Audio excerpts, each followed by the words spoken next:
Hello, everybody, and welcome back.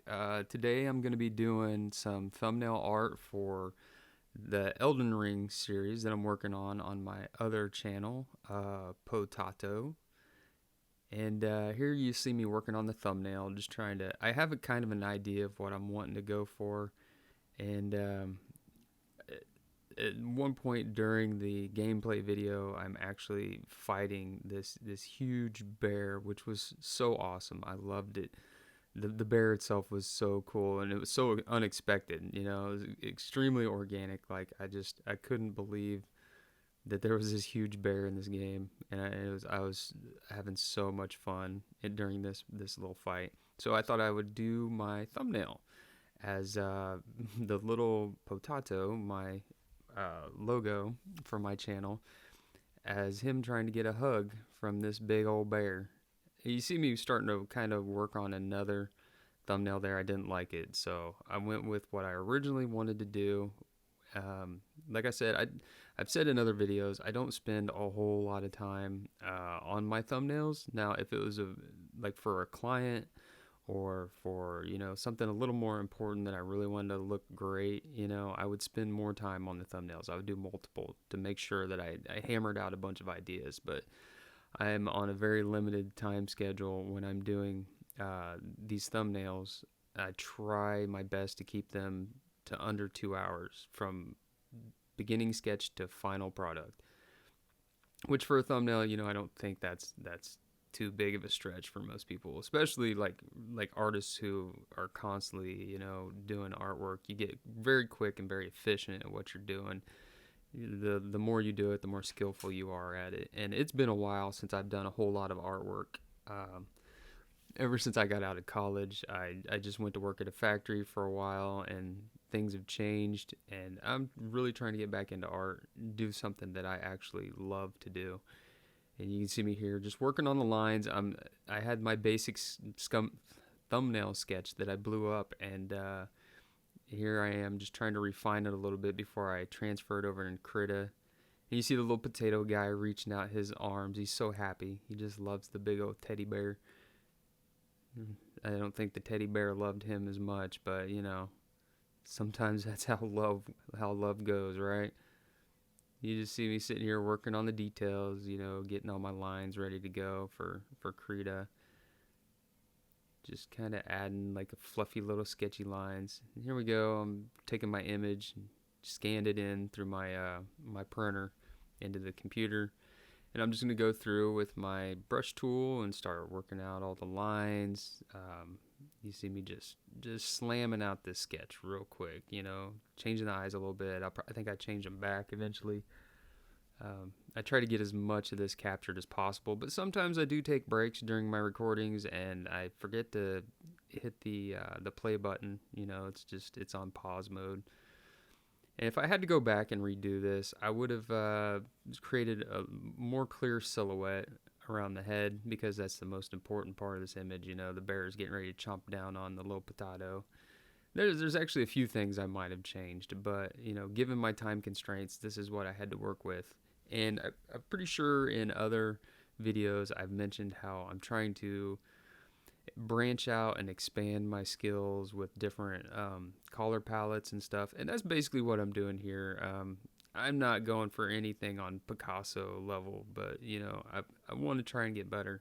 So you'll eventually see it. I pick a pretty weird color palette for this one, based on I just got on online and did some image searches for like some bold palettes, bold color palettes, and that's kind of what I end up going with. It's like you'll see, it's like a purple and yellow. I actually had a few different ones. I was really fighting with myself to go with. I wish I would have went with my instinct. I think it would have looked better, but I wouldn't have pushed myself as much as an artist if I had stuck with the original one. You'll see it pop up. I think it's got like browns and stuff in it, which would have worked well with this image, but I really wanted to just try and do something just off the wall. See there, it was a quick pop-up you saw, but I scrapped that for this one right here, which is totally bizarre for a big bear and a little potato, like yellow and pinks and purple.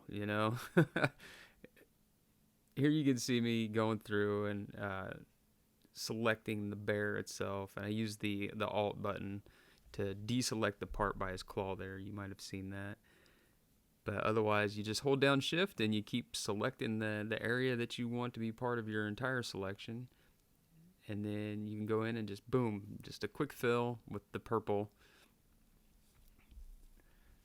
Um, it's not, I mean, the purple itself isn't too far off. Like in the game, I think the bear is just like a dark grayish color. So, just adding it, like making it look a little purple is not a big deal. You can see me right here going in and just kind of do my normal sketch the outline and fill for the potato, and then just directly painting in the feet and the hands.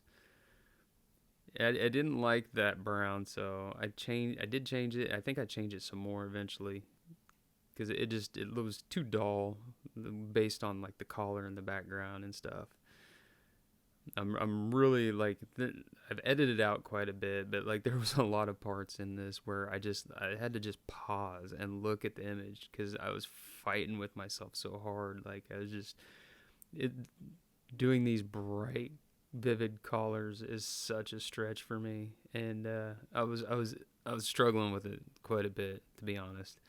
And I think it's gonna eventually make me a better artist, just going ahead and doing these just bizarre color palettes. I'll find out what works best for me and what works best in general to convey the ideas that I'm trying to get across. And here I am just going through and painting in some more shadows, trying to add a little bit of depth to my characters,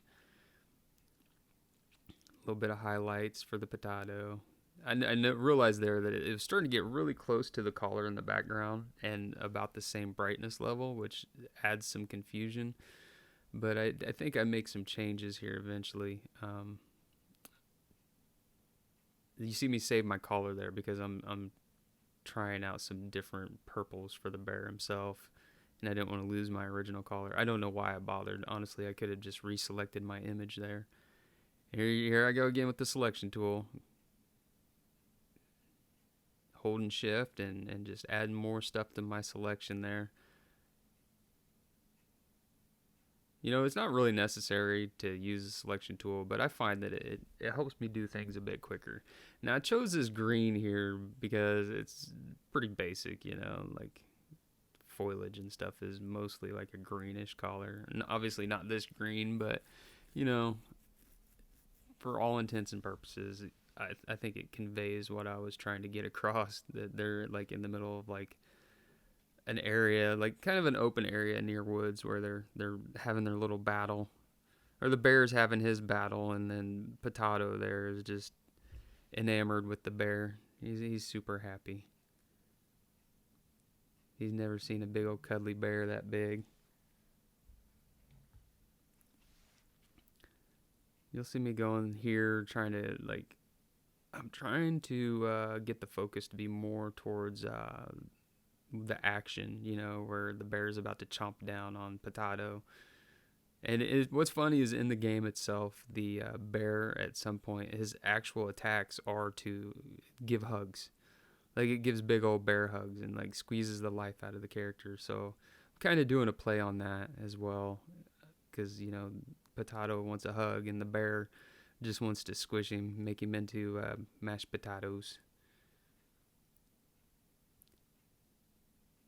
Now I'm really pushing the darkness level on the sides here. I think I pushed it a bit more than I should have, but it's all about experimentation. You see here, I'm just going through and I'm doing a bunch of sketchy stuff, trying to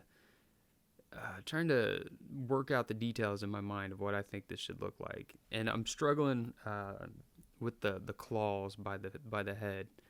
Like it's just drawing too much of attention, and it's I think that's one of the things that bugged me about this image, is it was breaking up my silhouette in a way that I wasn't crazy about. There I added some more shadows to the underneath side of the bear. And I decided right here that the arm was just, I don't know, it was just kind of taking up too much attention, and I was just going to kind of just block it out. So now it's just like a silhouette of the claws, kind of give that impression of danger without, giving too much focus to the arm itself. And I think that helped to focus some of the attention back towards the potato and the bear. If I had had more time to work on this, I probably would have done a few things a few things differently. But like I said, with my time schedule the way it is, I just have to do the best I can within my time limits. And I'm gonna go back in here and start working on, adding like a little bit more of a furry effect to the bear. Nothing too crazy. I'm gonna go ahead and lighten that up, and then come back in and add darks. That way, you got more contrast, like in that area. People tend to focus more on the contrasty areas. You want your main image where you're having people look to have the most contrast. Here I am. I think eventually, I just used like a soft brush to kind of form up the bear's face, and I'll come in with like a hard brush to add detail. You'll see it'll help make it look more realistic and more interesting once I start adding in like a little bit harder lines. But that airbrush tool helps out a lot when you just want to do like a blanket change, and then you can come in and use your other brushes to kind of add details and highlights. And like I said, I'm trying to add most contrast right there, where the point of action is. And I want to push, so you'll see me here. I think this is where I try to push the paw back a little bit. Yeah. I'm trying to push it back so it's not as noticeable. I wish I would have done it a little bit more, but then again, it might have looked weird if I had like made it too atmospheric, because, the bear is big, but it's not that big. There shouldn't be that much atmosphere. And I should have left it about like that, but I started adding details, which, I don't know, it's fine. I think I could have done more with the bear's nose as well. I was rushing, trying to hurry up and get this image done, and I neglected a lot of finer details that I could have really gotten into to push this image a little bit more into the finer area. Especially that nose. I regret not doing more with that nose. But here you see me trying to saturate potato a bit more. Like I'm playing with it, trying to shake it up so he doesn't look like he's so close to like the background colors and stuff. I think that worked a little bit. There's probably some other things I could have done. And, I'm my own worst critic. I don't know what you guys think when you see this. I mean, unless you want to leave me a comment, and then I can find out, exactly what you guys think. For better or worse, any kind of criticism can help push you forward, as long as you don't take it too personally. Everybody's on a path to learn something in one way or another. And I'm just trying to get better at what I do. And the only way to do that is to get feedback from people like you guys. And I don't know, you just constantly got to push yourself. The only way to get any better in life is kind of like a workout. You got to deal with the pain to get the results. So here I am trying to just show how enraptured the potato is with the bear, and how much he's in love with the bear. But like I said, if you guys want to leave me any comments, let me know what you think, or if you have any questions, or you think I could help you out, you just ask me. I'd love to be part of that process, And you see me there mirroring the image. That helps to figure out, how it looks, because sometimes things get warped if you don't turn them around. But anyways, leave me a comment. A like would be awesome. And think about subscribing, because I'm going to do plenty more of these. So you guys take care. Have a fantastic day. See you later. Bye-bye.